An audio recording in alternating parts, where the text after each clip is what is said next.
Allora, cari telespettatori, un altro capitolo con SPCGL dedicato non solo al mondo degli anziani, dei pensionati, come può venire di solito e come noi diamo per presupposto, perché poi io stavo parlando fuori onda con la mia ospite e anche in questa puntata emerge l'importanza che tutti quanti noi comprendiamo queste dinamiche di grande cambiamento perché riguardano la sanità ma anche il sociale. Quindi a prescindere dall'età che ci può vedere coinvolti o meno saranno cambiamenti importantissimi che sono avvenuti in virtù di un intervento di riforma che ha attuato la Regione del Veneto, di cui ci parlerà Ivana Fogo, grazie di essere ritornata qui con noi, del Dipartimento Welfare SPCGL del Veneto. Grazie a voi. Quindi partiamo da un atto normativo sostanzialmente importante.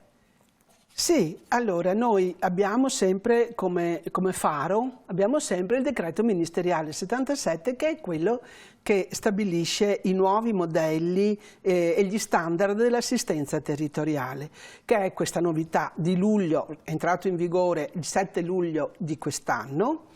Le regioni hanno, e le province autonome insomma, hanno 7 mesi di tempo per recepire tutto il decreto ministeriale, ma in realtà la Regione Veneto ha già fatto una delibera nell'aprile di quest'anno, la 368 se a qualcuno interessa insomma il numero, ma questa delibera importante che di fatto utilizzando le risorse, i soldi, chiamiamoli col loro nome, i soldi del piano, del PNR, del Piano Nazionale di Resistenza e Resilienza, in particolare quel tesoro... Di ripresa e resilienza. Di ripresa, sì. La resistenza comunque c'è sempre, perché bisogna resistere nell'attuarlo. Uno si sbaglia. Dicevo, quel tesoro, quel tesoretto, insomma, che è relativo alla missione 6, che è quella che si occupa della salute, quindi prendendo quelle risorse dedicate al Veneto, perché dentro lì a quella missione ci sono 15 miliardi, ma non vanno tutti al Veneto naturalmente, no? Quindi prendendo quella parte dedicata al Veneto, la Regione Veneto ha già fatto una delibera che impegna, ha individuato chi sono chi devono essere i soggetti gestori, attuatori, e ha per ogni servizio che troviamo dentro il decreto ministeriale 77 ha stabilito l'impegno di spesa, dove devono essere fatti, rispettando ciò che dice il decreto ministeriale 77. A sua volta, da quella delibera della Regione Veneto, le ULSS, ogni ULSS, per la propria parte, hanno fatto le delibere attuative rispetto all'individuazione intanto delle strutture, perché questo lo dobbiamo dire. C'è l'impegno di spesa, c'è come spenderli, dove spenderli, ma intanto le delibere riguardano le case, i muri, i posti, dove. Poi c'è tutto il problema legato al personale, ma quello magari lo vediamo un'altra volta. Sì. Quindi i muri vuol dire che dovranno essere utilizzati in parte strutture già esistenti e in parte costruite ex novo. Costruite ex novo. Infatti ogni ULSS ha fatto, le ULSS hanno sempre su indicazione della Regione, hanno fatto una ricognizione sul loro territorio per vedere quali potevano essere le strutture da riutilizzare. In linea di massima gli ex ospedali sono luoghi vanno molto bene, perché vanno rinnovati, ma siccome qui stiamo parlando di servizi che non sono in questo caso adesso parliamo delle centrali operative territoriali, che sono servizi che sono H24, però non hanno la residenzialità dei pazienti, ecco, non hanno pazienti, questi sono servizi che passano informazioni, diciamo, ecco. Quindi queste strutture, soprattutto gli ex ospedali, ma anche ex ambulatori, vanno molto bene. Quindi le ULSS in parte hanno identificato dei luoghi da ristrutturare, da riadattare, in parte vanno fatti ex novo e ci sono gli impegni di spesa, perché è già stabilito dove la Regione Veneto ha già indicato dove devono essere fatte. Quindi diciamo che l'impianto normativo adesso esiste. Sì. Esiste, bisogna trovare le persone in più, perché alcune le abbiamo viste nella scorsa puntata, ce ne punto. sono, Sì. e quello però è sempre un E punto quello dolente. è un punto dolente, sì. Ristrutturare, ove possibile, le strutture che verranno prese in considerazione per le case di comunità e anche per queste strutture più amministrative, informative. Sì, hanno un grande ruolo di coordinamento, poi lo vedremo. Però insomma. sono più sono servizi dedicati. Esatto. Allora qua ritorniamo a questo distretto. Questa la riproponiamo sempre, perché è la slide che mostra quali sono i servizi e le strutture all'interno del distretto previste dal decreto ministeriale 77. Quella in giallo, sottolineata in giallo, è quello di cui stiamo parlando adesso. Di cui stiamo parlando in questo momento, che è la centrale operativa. Noi la chiamiamo COT, ma è la centrale operativa territoriale. Però non che una persona andrà alla centrale operativa, infatti questo ci interessa relativamente, questo è importante, perché altrimenti uno dice devo andare là, no. Ma sarà disponibile H24 per qualsiasi informazione che a noi serve. Vediamo infatti la slide successiva, eccola qua. Allora, funzionante 7 giorni su 7, funzione di coordinamento della presa in carico della persona, raccordo tra servizi e professionisti, deve assicurare questa famosa continuità di servizio, accessibilità, integrazione dell'assistenza sanitaria e la famosa sociosanitaria. Sì. Era l'altro aspetto. Allora, diciamo che questa tipologia di servizi era già stata individuata dalla programmazione sanitaria della Regione del Veneto circa 2 piani sociosanitari fa. No? Sapete che il piano sociosanitario regionale è la programmazione che la Regione si dà rispetto ai...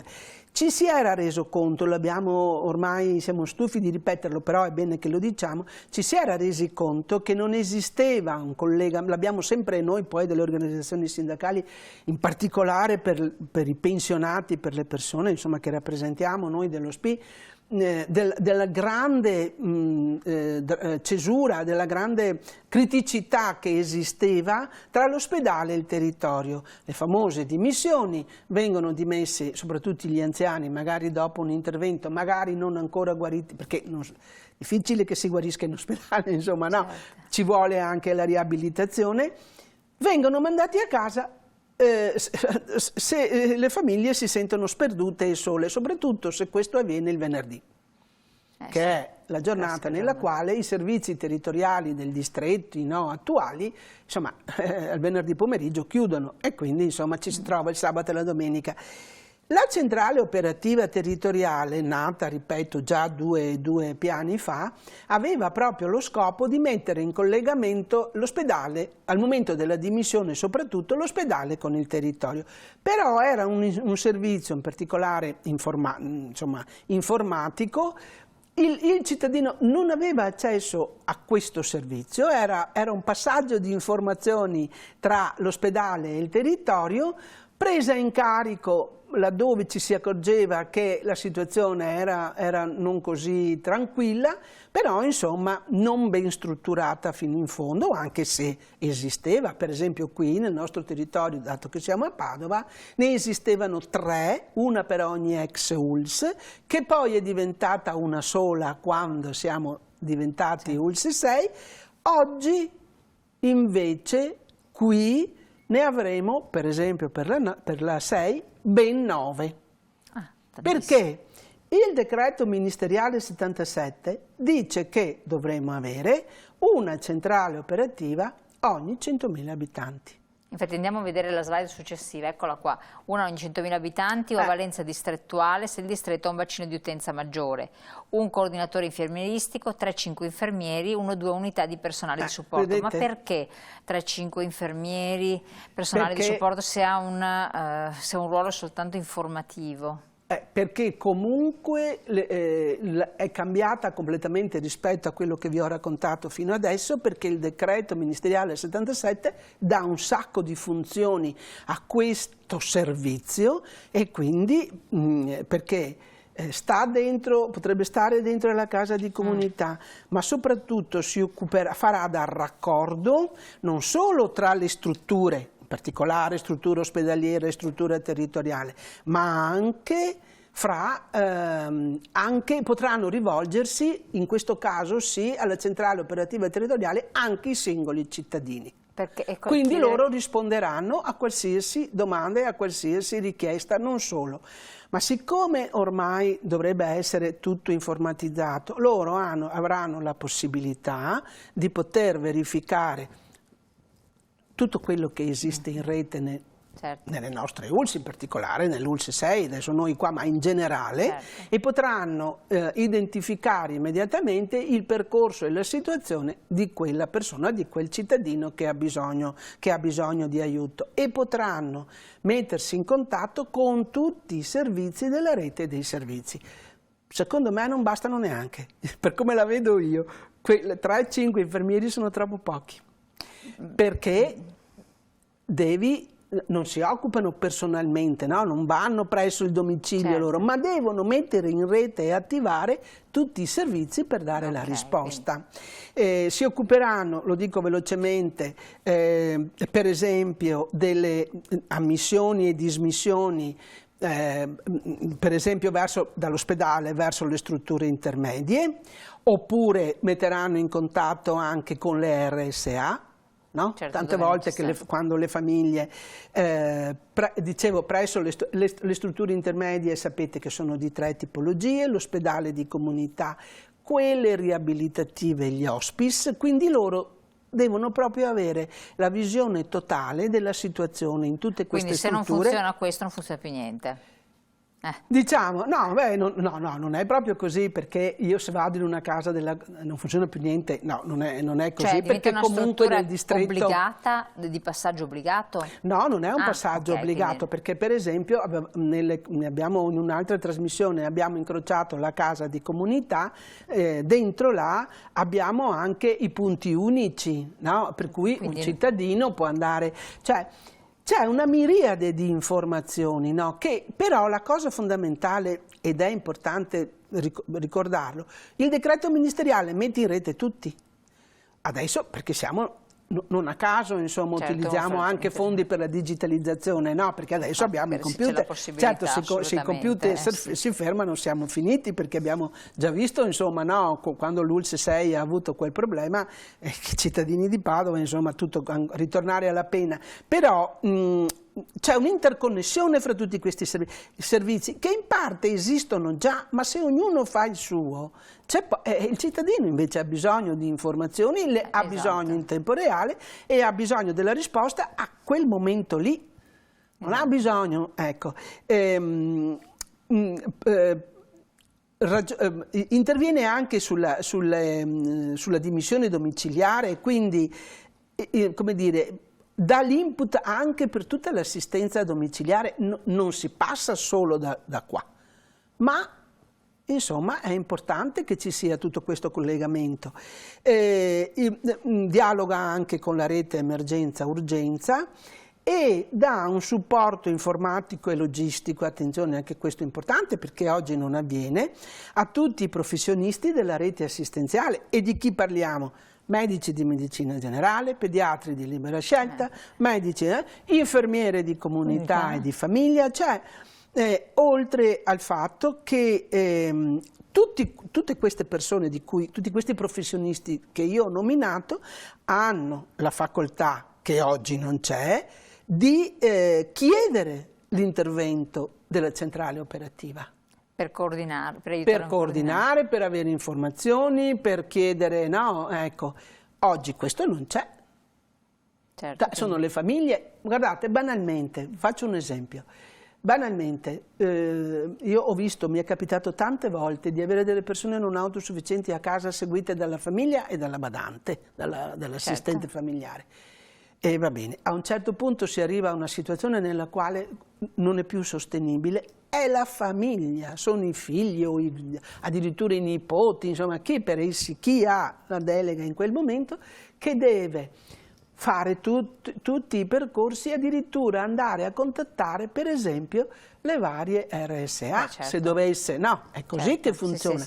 Certo c'è tutta la valutazione multidisciplinare, ma insomma Questo servizio invece potrebbe aiutare, anzi aiuterà di sicuro a individuare quali possono essere i posti liberi, dove si può andare, quale può essere. Ecco, quindi io ritengo che sia poco conosciuto, già lavora, perché noi non dobbiamo pensare che non c'è niente nel nostro territorio.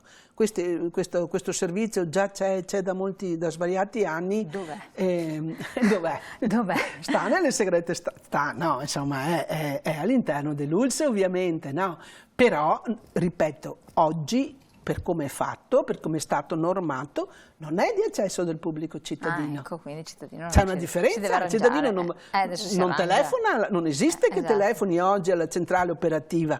Infatti si deve arrangiare. Dialogano fra, e già tanto ci sembrava già un bel passo che ci fosse un bel dialogo fra l'ospedale e le strutture intermedie, no? Le strutture, era già un bel passo, adesso invece qua, insomma, qui diventa un servizio davvero che coordina tutti gli interventi e soprattutto fa fare gli interventi giusti, perché tante volte uno no, magari certo, gira a vuoto, ecco, quindi insomma davvero è anche questo un servizio a valenza distrettuale, quindi il distretto diventa proprio, cioè sposta un po' l'attenzione, no? Noi pensiamo ci ha abituati la pandemia a pensare meno all'ospedale, no? Quando gli ospedali erano diventati inaccessibili, ma se io ho bisogno di salute bisognerà che trovo una risposta, dove vado? Cosa faccio? L'ospedale? No? Appunto vanno perché dove vai? Là vai. In realtà tutto questo impianto dovrebbe davvero, io ho molta fiducia, no?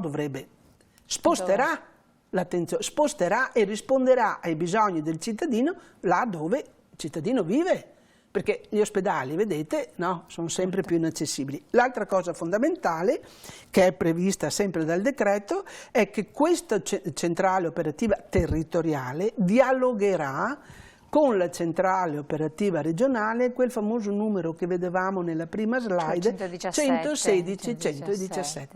Tutto questo certamente avviene, vedete, dialogherà, quindi potrebbe anche essere, anche perché è facile che possa avere anche, come dire, delle informazioni anche al di fuori della propria provincia, no? Però questo è possibile perché abbiamo la digitalizzazione, perché si sono fatti dei grandi passi avanti. E questo lo ribadiscono perché le informazioni devono essere le stesse, il linguaggio informatico deve essere lo stesso. Siamo partiti che ogni ULSS aveva il suo e non dialogava, qua invece insomma. Quindi io continuo a dire che questo decreto è davvero fondamentale per l'assistenza territoriale perché vedete che ogni tassellino che tocchiamo dà delle risposte al cittadino, non al malato. Non al malato grave, per cui rimane il 118, rimane l'ospedale, tutti i servizi d'urgenza non vengono. Questa è un'aggiunta. Perfetto, vediamo ulteriormente a specificare che saranno 49 questi centri sostanzialmente sì, sono nel Veneto, 49, anche qua le abbiamo Andiamo più avanti ancora, sì, così vediamo la le vediamo perché abbiamo detto uno ogni 100.000 abitanti, noi le abbiamo suddivise per ULSS in base appunto agli operatori, in base al numero degli abitanti. Chiaro. E quindi ecco qua i numeri, insomma, no? Vedete? Quindi ecco. qui possiamo vedere l'USL 1 Dolomiti, però sostenzialmente essendo organizzativi eccetera, prescinde un po' da dove sono collocati. Qua noi non abbiamo, mentre in altre... Andiamo avanti con la slide, vediamo quell'altra Uganea, Pedemontana, Berica, Scaligera, cioè non è che ci interessi se c'è Cereo o San Bonifacio, Bassano, non ci interessa perché semplicemente sono luoghi di smistamento, di informazioni, per cui... che però hanno davvero un valore importante, fondamentale. L'importante è che ci siano tutte. Che vengano attivate, anche qua, l'ho già detto all'inizio, io confido, c'è la delibera regionale, c'è il recepimento di quella delibera regionale da parte di tutte le ULSS, addirittura con l'impegno di spesa, perché anche in questo caso, magari per le attrezzature, certo. No? Ecco. E per le assunzioni. E per le assunzioni. Noi stiamo continuando a parlare delle strutture che vanno benissimo. No, ci devono anche essere. Il problema è che le strutture camminano sulle gambe degli uomini e qui il PNRR, appunto quella famosa programmazione, quei soldi, quel tesoretto che abbiamo da parte, non finanzia purtroppo il personale. finanzia già, che è già tanto, tutto quello che stiamo dicendo, ma non finanzia il personale. La Regione Veneto, adesso vedremo, insomma, probabilmente dovrà la Regione Veneto, ma insomma in tutta Italia, ma comunque la Regione Veneto dovrà mettere dei finanziamenti ad hoc proprio per la realizzazione, per questo personale che deve far camminare queste strutture. Quindi ci dovrebbe essere anche però delle persone che vogliono farlo, perché intanto ci mancano medici e infermieri. Mancano medici e infermieri, è una storia antica, devo dire che noi abbiamo monitorato molto, per i medici anche qua la Regione Veneto ha già assunto 101 medici di medicina generale in tutto il Veneto naturalmente, sì. Abbattendo un po', no, quelle carenze che avevamo, eravamo a 701, quindi insomma a 704, ora non ricordo, insomma. Quindi in parte è abbattuto. Per i medici di medicina generale confidiamo molto nell'aumento delle borse di studio, sapete che ogni anno sì, la in modo che si possa raggiungere un numero decente. Certo, allora il primo risultato importante dell'aumento importante delle borse di studio lo vedremo nel 2024. Quindi. Questi professionisti, c'è bisogno di tempo per formarli. Di tempo, di buona volontà, e devono naturalmente dedicarsi. Questo è anche un appello per svolgere questa professione. Ivana Fogo, il tempo è volato, grazie mille, è stata bravissima perché la cosa è abbastanza complessa, ma a forza di parlarne riusciremo tutti ad entrare in questi meccanismi e a comprendere che saranno di vitale importanza, insomma, per poterli poi poterne fruire con tranquillità. Grazie, restate con noi cari telespettatori, le nostre interviste continuano.